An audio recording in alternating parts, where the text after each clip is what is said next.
Are you struggling for consistency in your sim racing? Does your iRating look like a roller coaster? If so, we have good news for you. The way to get more consistent is to first understand what you're doing differently than the professionals. And VRS is the answer. With our competitive subscription, you will have the telemetry, setups, tutorials, and everything else you need to fully analyze your driving. Our data packs and the ability to compare your driving with the best in the world will show you exactly where to adjust your inputs, change your driving line, and shave seconds off of your lap times. And our powerful and precise Direct Force Pro wheelbase and precision pedals are being used by some of the world's best drivers. All these champions agree that VRS hardware is not just the best on the market, it's also priced well below the competition. So if you're looking to upgrade to direct drive and the best pedals in sim racing, VRS is your answer. If you want to get better, get faster,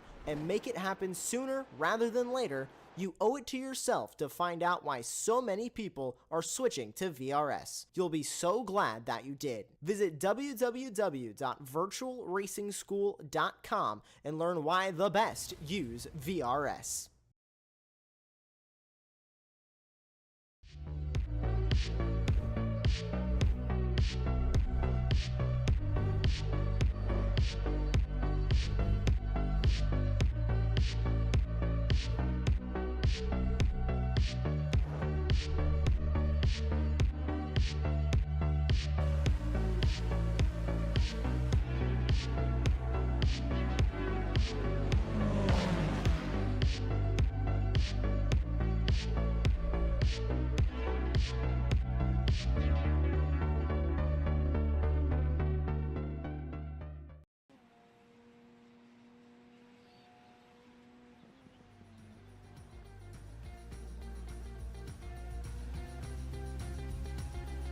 Greetings, race fans, and welcome to Apex Racing TV's presentation of the Radical Esports Cup. J.R. Gregory here with you on the call. Beside me in the commentary booth, Tom Dillon, and in the production carrier, our producer, Joshua Wilkie, and the star of today's show, the phenomenal Radical SR10, 425 horsepower, only 725 kilos, no traction control, no anti-lock brakes, and folks, we are showing the top split on the public server here today, 2100 GMT Friday, as we do every week. So this is not a league event. This is not a private event. So if you would like to join us here on Apex Racing TV and give these radicals a whirl, I encourage you to do it. If you make the top split, you can appear with us here on YouTube, and mastering this car will make you better at every car that you drive. And listen to this upcoming schedule. We have got Red Bull Ring, Suzuka, Laguna Seca, Road Atlanta, Silverstone, Monza, Road America, Phillip Island, Sebring, and what is sure to be a phenomenal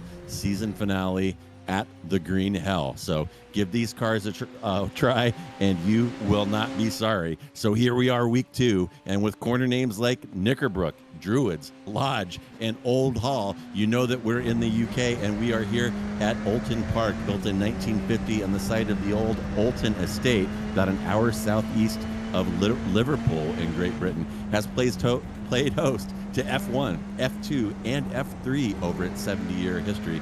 Currently hosts the British Touring Car Championship, British Superbikes, among many others. And today's layout, about 2.6 miles or 4.3 clicks with 12 turns, notably omitting the 2 chicanes on the back straight that have been added over the years for safety. And we're driving virtually here, so safety not needed, and it is a great improvement on the track. If you've driven with those chicanes, you know that kind of breaks up the flow of the track, and we're not going to have to worry about that today. And these fast sweeping corners, Tom, so well suited to this SR10. The Radical Car Company is over there in the UK. This car was designed there and designed for these types of tracks, and it really showcases their strengths. What do you think? Yeah, absolutely. And I mean, this car designed particularly with tracks like Oulton Park in mind. You know, it's supposed to be one of those track day cars that you can jump into and take around here if you've got a fair few in your bank account. And, well, I think these cars will be especially suited to the circuit. We're riding on board right now with Freckleton as they make their way out to the top end of the circuit. I will say, not a track I've got a lot of experience around racing myself. One of the tracks in the UK, actually, I haven't done a great deal around, but it is one of those where there's just plenty of overtaking opportunities. It's a little bit tricky to overtake around here, but you do get the opportunities if you look for them hard enough. And well, I think that's going to be the key theme of the day, just the drivers being opportunistic enough to go for those moves, albeit if they have to get a little bit brave. Yeah, absolutely. And I'm going to have my eye on the Knickerbrook, that right-hander at the end of that back straight. It's really exciting to drive through there. I actually ran the public official race, the prior session to this, about 2 hours ago. And I got to tell you, we're watching Gonzaga now. You come out of that shell low-speed corner, and you're running it through the gears. 3, 4, 5, 6, come over this hill, and down we go. And this can only be described as careening. Look at this blind apex over the crest there. Oh my goodness, nice work, nice car control by Gonzaga. And Tom, we are going to see the entry to that corner contested multiple times today, as we have every time these radicals are going to be there. So we're going to get some action down there for sure. Absolutely. Plenty of action zones here, and also as you go up the hill down into turn 1, that's a particularly interesting action zone as well, because it's such a tricky part of the circuit, and it's a short run to turn 1 as well. Remember how the starts are done here. We have cold tires, standing start as well, so short run for all of the drivers. They'll be applying the brakes pretty much, not knowing how much braking force they're going to have into that part of the track. So particularly into turn 1, we could start to see some fireworks, but we've got a new face at the top of the order right now. It's Milcevic Mladen at the top. I feel like I'm butchering that name, but he's sitting there with 1 minute 19.6. He's the class of the field at the moment. He's ahead by just about 0.2 of a second of series regular Andreas Frederick, Marianne Iani, Heinz Braun, and James Barry are your top 5 at the moment. There's only 0.3 of a second separating our top 5. This is remarkably close. Yeah, and let me tell you, those 119s, folks, these guys are cooking. And you're right, that Milosevic Mladen there in pole position is not a familiar name to me. So each season over the last couple seasons, they worked pretty hard to gain exposure to this series and use popular tracks to try to increase the participation. And I think they've done a pretty good job doing that. We're seeing a lot of splits, seeing a lot of new names here. And I'll run through that starting grid with you now. And there is Mladen with that 119.6. There on pole position, and I'm telling you, when you're putting down times like that, you are just going absolutely balls out on every corner, and man, it is tough to sustain that kind of pace throughout the race. That is for sure. So next to Mladen will be Friedrich. The next row, Iani and Heinz Braun. Behind them, James Barry and Kjetil Larson. Felix Simoes there in P7. Jorge Gonzaga, frequent flyer there in P8. Freckleton next to Bjorklund there in 9 and 10. Samir Kadura will be next to Franco Sanchez there in row 6. That's 11 and 12. And as we scroll that, looks like there's going to be an appearance by my cousin Gregory there in P13, and Denis Kyriakopoulos there in P14. Gordon Hausch next to DeGraff. Woodward next to Lelick. Matt Malone next to Robert Fulick in 19 and 20. Pang next to Berger, and Irwin there from the U.S. is going to be picking up the rear, and that is going to be, see, where is this? Trying to figure out who we're looking at there. Yeah, this is one of those slightly awkward starts, Tom. We're going to see Mladen have the outside, despite having pole position. He's going to have the outside entry into P1, so a little bit of a disadvantage there. And we'll keep an eye on Friedrich, who has had a history of getting off the line really well the last couple of races. So Friedrich might have a crack at that P1 as we enter the first turn here. And as Tom pointed out, folks, no pace lap, ice cold tires, and no traction control. So it can be an adventure to get these cars moving. And here go the lights. We're about to be underway for our round 2 race at Oulton Park, and everybody looks like they're getting off pretty clean. And Friedrich has gotten a bit of a jump here. He's going to have the inside line into turn 1, and he snakes away that P1 from Mladen there. It's going to be Friedrich from Mladen, from Heinz Braun, from James Barry. Iani having a rough start there. He's fallen a couple positions, and pretty clean so far. We got somebody off in the grass there. We're still side by side as we make our way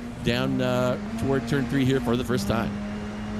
just so careful into turn 3 here for the first time. Will be 2-lane running a little bit, as I can see Samir Kandura trying to make a move. This is the battle for the lead of the race. A tap between Milcevic, Mladen and Andreas Frederick, but Andreas is able to get clear. Here you can see that 2-lane running from the helicopter shot. It's now the number 13 car of, by the looks of things, Jorge Gonzaga making his way through. He's climbed up into 9th position on this first lap. He's got 8th just ahead of him, but he's under a little bit of pressure for that 9th, able to hold on here as they go up the hill to finish the first lap. There might be a bit of a pass here on board with Heinz Broad looking to get ahead of Gordon Haig, but no way through for him, looking to the inside line into the right-hander, but it's so tricky. Gets a good exit, able to surely find a way through here, back down the inside line, and this should be the move made pretty simply, but that outside line just proving to be very strong around here.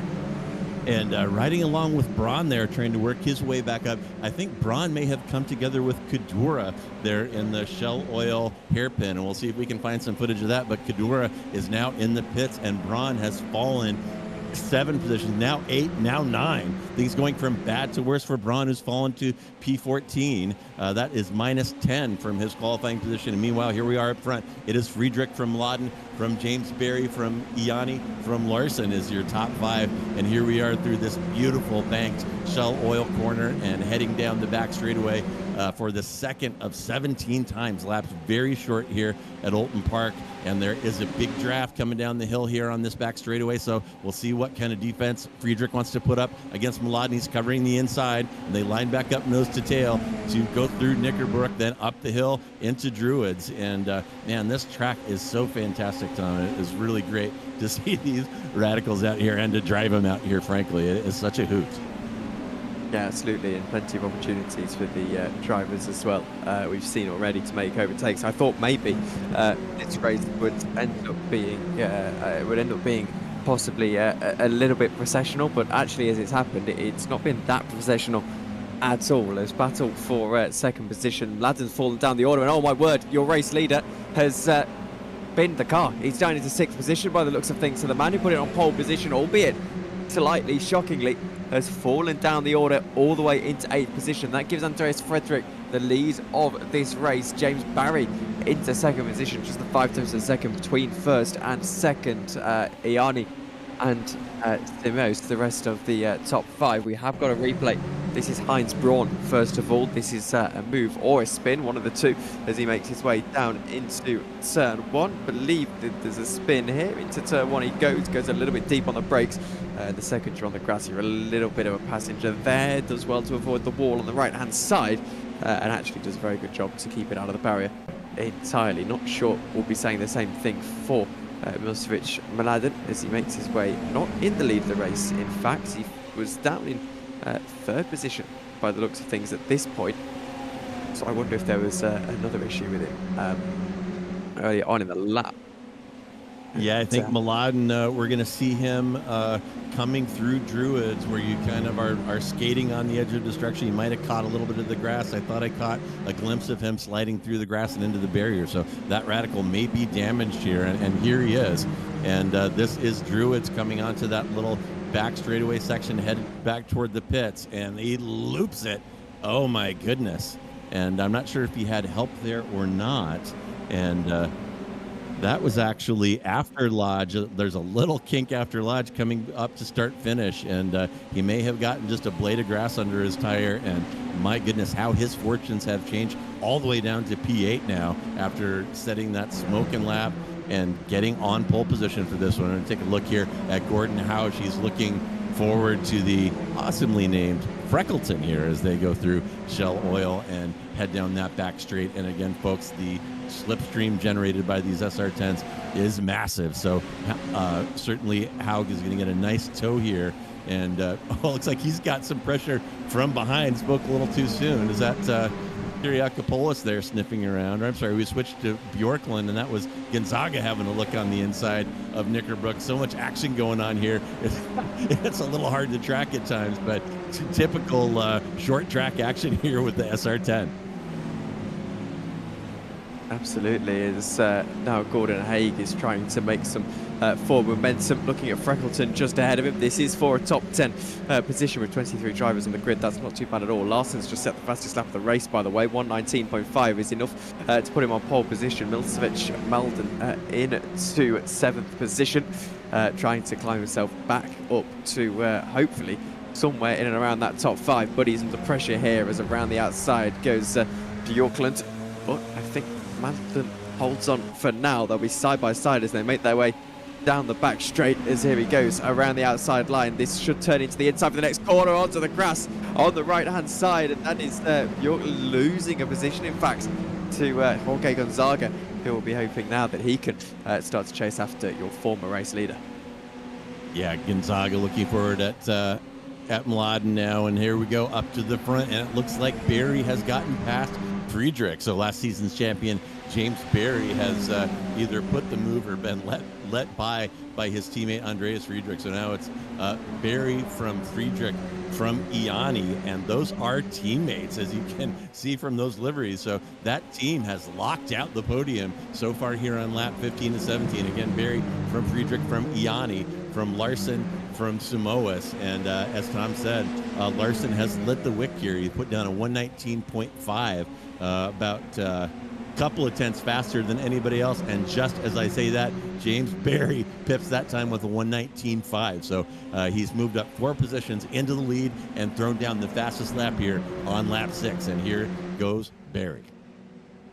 And it's been a while as well since we've seen James Barry at the lead of a Radical race. He's had a couple of races now, a couple of rounds since obviously winning last season overall, where he's sort of seeming to be in and around that top 3 without ever actually taking a victory, but back to the top of the order. And right now, as we're getting up to in and around half distance in this race, he seems to be holding on pretty well to Frederick and Iani, but those 3 will battle if the opportunity comes to them. Make no mistake about that. This is a battle as well as Dennis Kirakopoulos looks for 10th position, goes down the inside line of Haig. This should be pretty straightforward for him, and is pretty straightforward for Dennis Kirakopoulos. That's a very nice move. Yeah, easy pass there by Denis. Hausch saw him coming after that toe down the back straight. Didn't give up much resistance, let him have the inside line. And you got to wonder if Hausch fancies his chances of slipping inside of Lodge here. Very difficult. Look at how this braking zone downhill, and then the apex over the crest. You get to carefully feed on the throttle there. So many fascinating nuances on this track. Really, really well and kind of diabolically designed, and it's one of the things that makes this track a lot of fun. Yeah, of course, and it's probably the smallest track in the UK, I'd say, in terms of our national circuits. We've got quite a few of them that are just quite wide, relatively speaking. This is a battle.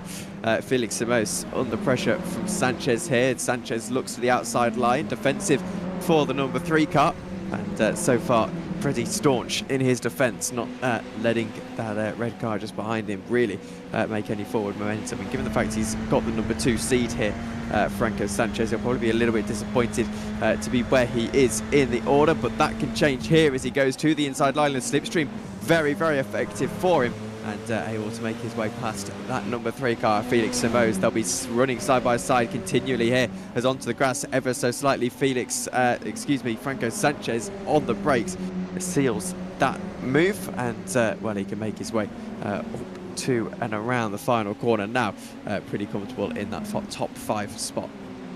And while those two are dicing around, they got to be aware of what is behind, and that is the pole sitter, Mladen, watching that dicing back and forth as he shuts that gap down. So we may see him trying to increase his position, now sitting in P7, down 6, of course, from his pole position.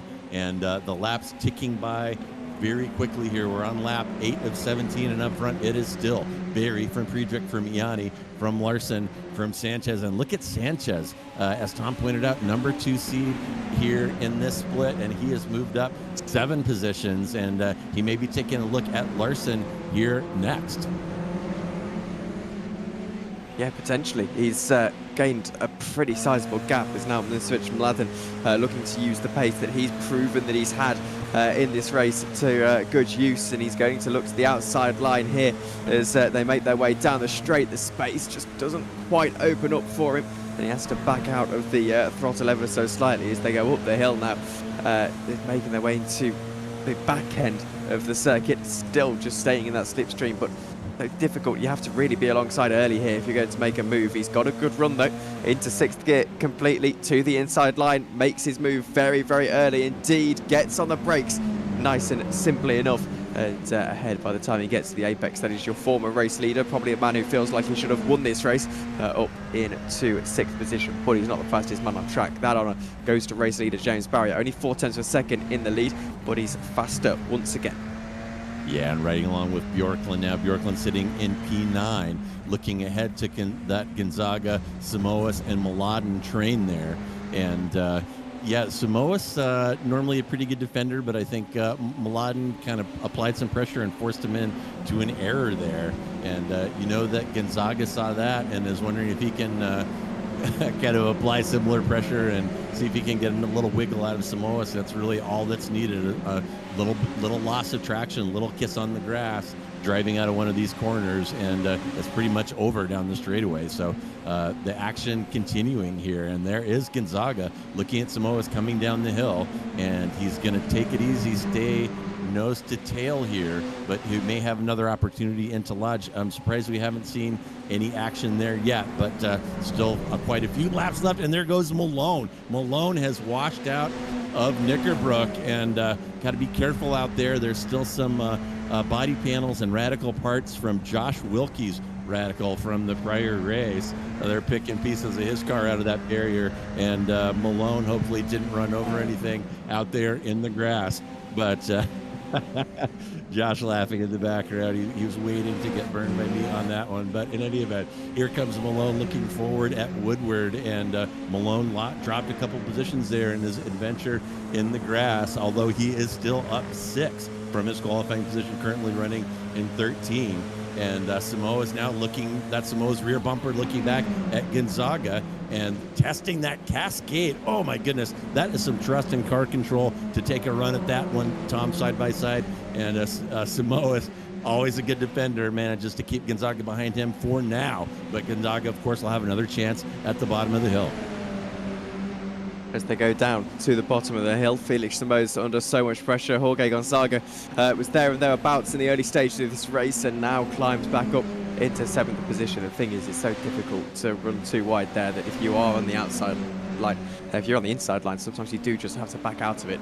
And I think that's what we saw with Felix Samoa's there. Drivers not necessarily wanting at this point, I don't think, to really risk their race, particularly with the amount of decent points that are on offer. But this is interesting. Look, Franco Sanchez, who had pulled away in 5th position, now under pressure from Mladen. Yeah, and Sanchez, quite a gap ahead of him now. He's got 4 seconds ahead of him, and while he may have been thinking of pressing forward toward the podium, now he's got to the old pole sitter Mladen pressing on his rear bumper, and probably thinking more about that at this point. And here is Sanchez looking back at Mladen, and Mladen closing that gap down. Looks like it's about 0.3 right now, and that is certainly going to be well within drafting range as we head down the hill again. And here we are in that beautiful banked Shell Oil corner where you need to get a good launch to get a good run down that hill. And there's Mladen. He's sniffing around. He's going to try the outside into Knickerbrook. Now, we have not seen that yet in this race. It is doable, and Mladen committed.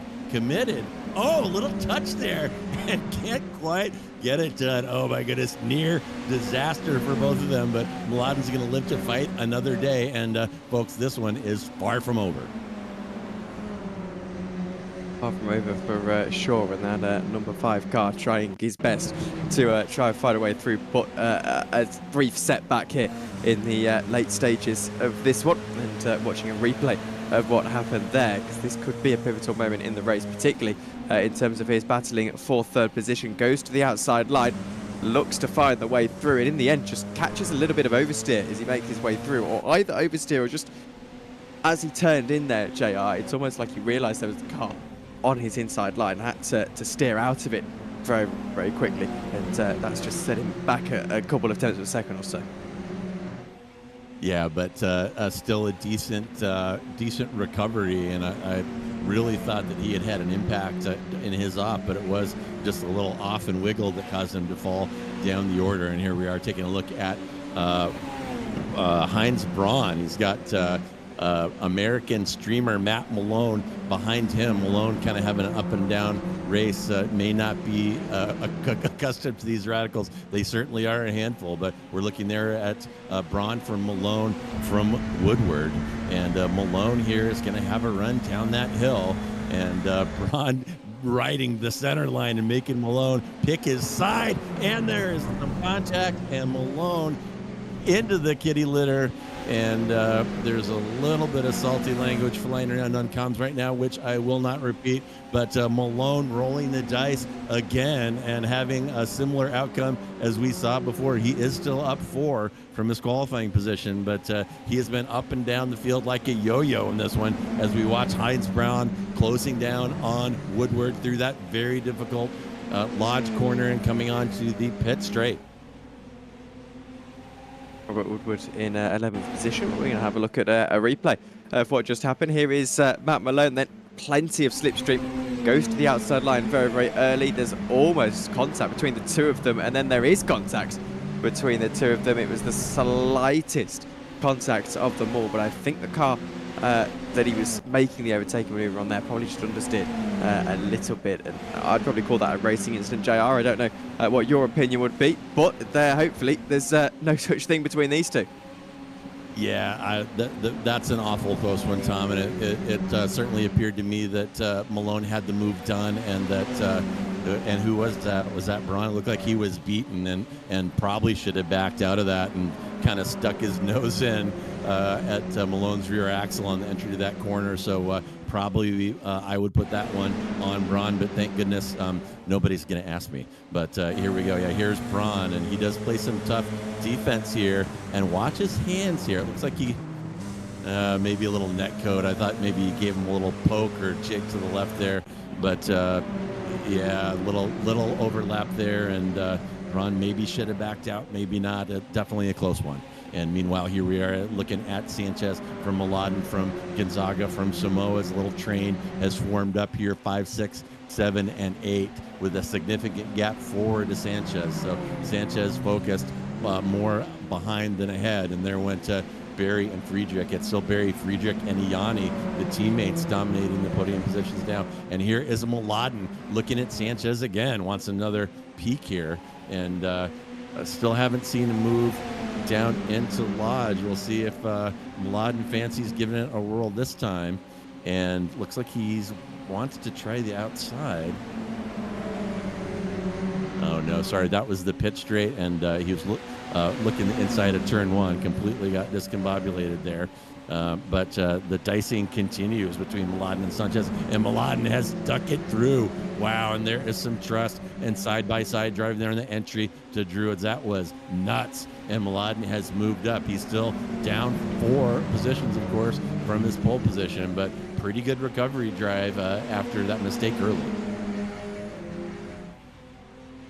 15 of 17 then, so we'll be heading into the penultimate lap next time by. I was thinking in our factor terms for a second, thinking that it'll be white flag next time by, but that's not how it works. We'll have 2 more laps once we get to the line, which means not a lot of time at all for Jorge Gonzaga to try and get himself into 5th position. I really want to say, actually, fair play to Mladen here.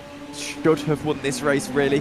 Should have been running within that top 3, but given the fact that he had the spin, he's doing a very good job to secure himself at least into the top 5, and it takes a lot to recover. I know last time I was doing online races and things like that, if you do spin out from the lead, it's very easy to just give up and forget about it. So actually showing a lot of heart to fight back here, and this was the move that got him into that 5th position. A reminder, goes to the inside line very, very early through the right-hander, and just forces, I don't want to say forces off the line, but make sure that the other car knows the way that he's supposed to be going. Yeah, absolutely. And my goodness, Tom, that car control and that trust between these drivers to go side by side over through that very difficult kind of off camber corner over the rise there. This is just the kind of action that we see in the Radical Esports Cup. These drivers are well familiar with each other. It's a close community, and they practice together, race together all week, and so they're able to provide us with some outstanding stuff here every Friday, 2100 GMT, and no different today. And here we are with Samoa's now looking forward at Bjorklund, and this train has added another member here, and these cars do tend to train up a little bit on a track with any kind of straightaway. The slipstream just kind of sucks them together, and Samoa's has an opportunity here and probably weighing his options, and there is a lockup, big lockup from Bjorklund, and I thought Samoa's might be able to stick it through the inside there. Bjorklund able to fend him off, but I'm here to tell you that once you roast the tires on these Radicals, it does take him some time to bounce back, so I'm sure that Samoa's is pondering his options as we head down the hill here into Knickerbrook. And no, he bides his time for now, but my goodness, that lockup probably caused Bjorklund's heart to skip a beat, because it can end in tragedy, especially in that shell corner.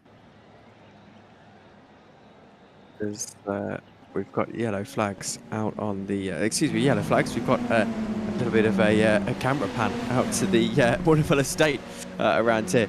It's Oulton Park. This is a battle for 12th position. We're on the white flag lap, by the way. So James Barry at the final lap of the race, JR, 9/10 of a second. He's done well to extend that gap in the last few laps or so, but this battle for 10th and 11th still raging on. Yeah, Barry, Friedrich, and Iani having a nice team track day. They have completely driven off from everybody else, but as usual, there's battling going on, and it looks like Larson may have spoken a little too soon. Larson sniffing around the back of Iani, so they may not lock out the podium if Larson gets feeling brave here on the last lap. So we'll keep an eye on that for you. And here is Gabriel Berger, and he's joined up with Matt Malone and Freckleton here, and here we are back up front, and gosh, Larson is going to have a crack at it here. I'll have to see what develops. He is all over Iani. Oh, takes a peek inside of Druids, and he's going to ride that fourth gear corner down this little back street section. He may have an opportunity into Lodge. Iani is going to cover the inside, and Larson says, no, I don't want to crash on the last corner. I'm going to be satisfied with V4. And there is James Barry taking the checkered berry from Friedrich, from Iani, with Larson sniffing around the back there. He was able to catch that train, but not able to penetrate that lockout. Oh, and there's some side-by-side action. That is Gonzaga and Sanchez. And was there a last-minute pass there for position by Gonzaga? I think there was. It looks like Gonzaga has won by 67/100ths of a second at the line, and there's a little bit of disbelieving chatter on iRacing comms. I always got one ear to the door to what the drivers are saying, and somebody was caught out by surprise, and we'll take another look at that for you. But Gonzaga may have pulled a fast one there at the end of the race. Only 600s, as you mentioned, in that battle. Let's have a look at this once again. This is apparently as close as we can see. As I think we're going to have to just watch this for a little bit. This is just the battle in its entirety. So already not the most tidy through turn one. He's onto the curb a little bit awkwardly. That probably lost him half a tenth or so in terms of to the car just behind. And you can see the headlights flashing. You always forget that these cars do have headlights there. It's still designed to be road legal, I believe, the Radicals, if I'm not mistaken. So they make their way through the right-hander. Jorge Gonzaga just losing so much time over the course of this final lap of the race. And I think it's starting to really frustrate Franco Sanchez with a bit of a man on a mission at this point as they make their way down the back straight, just to see how much he closes up through here. Just lots more commitment at this section of the circuit, then up the hill, down the straight into the final couple of corners. And again, Franco Sanchez just taking so much more speed through the corners, breathing on the curb on the right hand side. And now as he goes in a slipstream once again, this is where he starts to show his nose. He goes to the outside line. Gonzaga defends very well, but that will compromise his run here down the front straight. Gonzaga then takes that tighter line, and it's that tighter line out of the final corner, which is what gives him the position there at the end. But only 600ths a second in between the two of them. That's not a lot at all. If Sanchez got there a little bit earlier to that inside line, that was probably going to be his position. JR. Yeah, but meanwhile,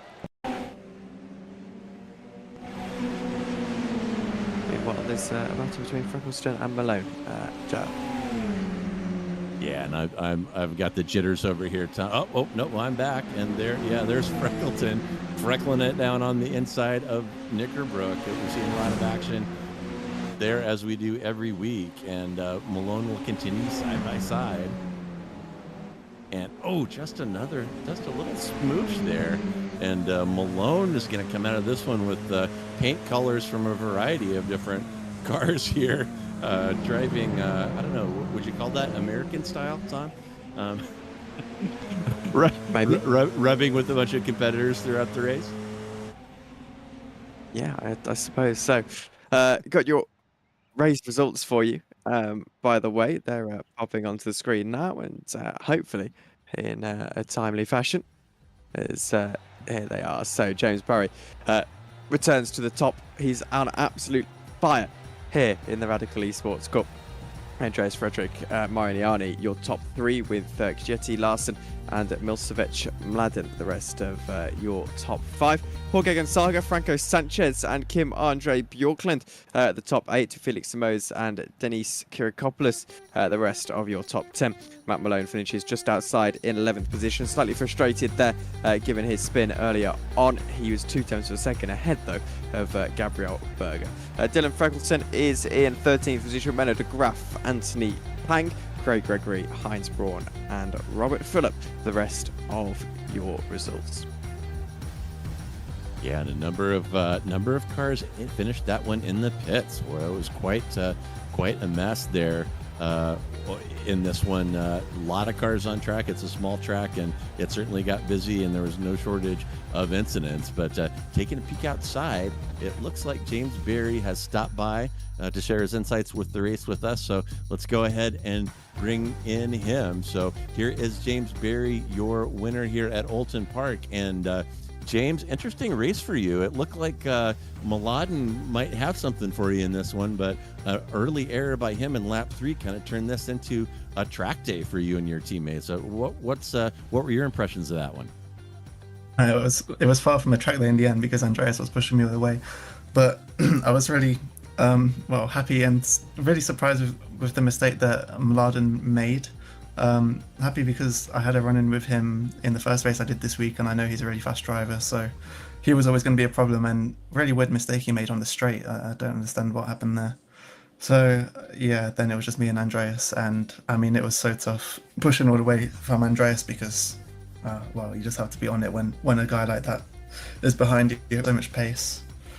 And then we had a little coming together, but it was really fun racing.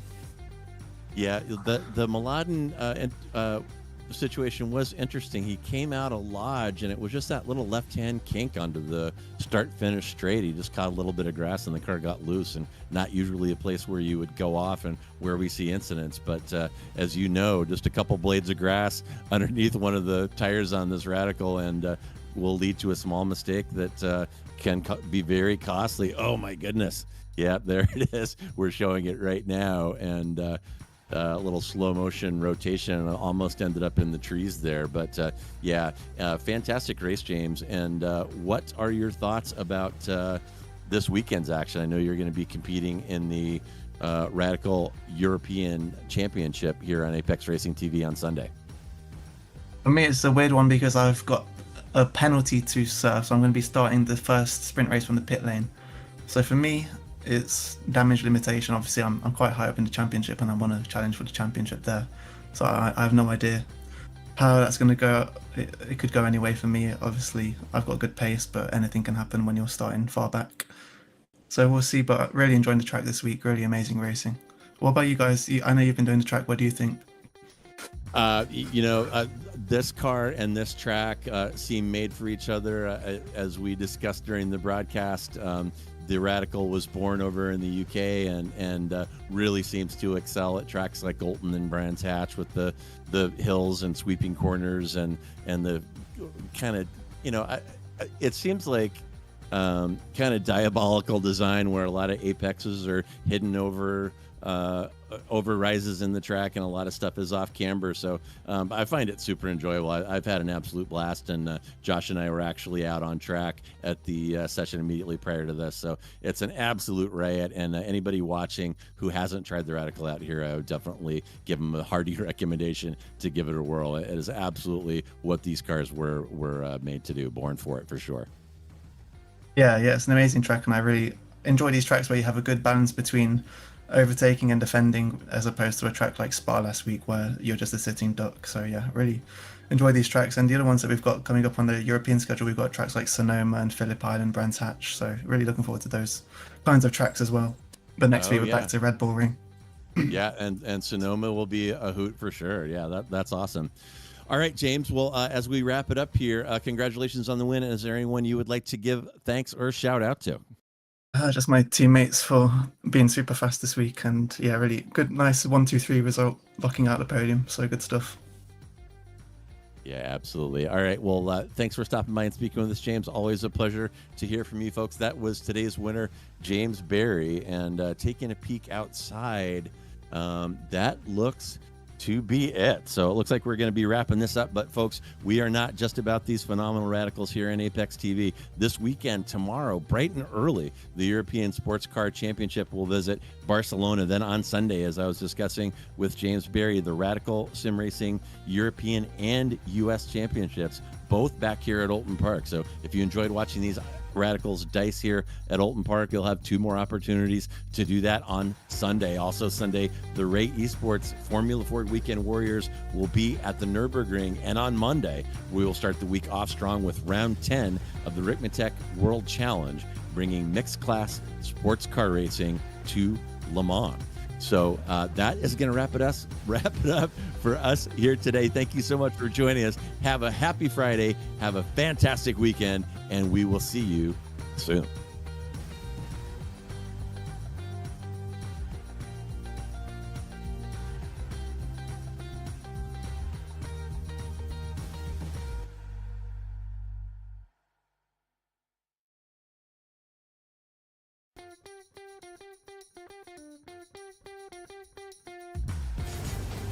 Are you struggling for consistency in your sim racing? Does your iRating look like a roller coaster? If so, we have good news for you. The way to get more consistent is to first understand what you're doing differently than the professionals. And VRS is the answer. With our competitive subscription, you will have the telemetry, setups, tutorials, and everything else you need to fully analyze your driving. Our data packs and the ability to compare your driving with the best in the world will show you exactly where to adjust your inputs, change your driving line, and shave seconds off of your lap times. And our powerful and precise Direct Force Pro wheelbase and precision pedals are being used by some of the world's best drivers. All these champions agree that VRS hardware is not just the best on the market, it's also priced well below the competition. So if you're looking to upgrade to direct drive and the best pedals in sim racing, VRS is your answer. If you want to get better, get faster, and make it happen sooner rather than later, you owe it to yourself to find out why so many people are switching to VRS. You'll be so glad that you did. Visit www.virtualracingschool.com and learn why the best use VRS.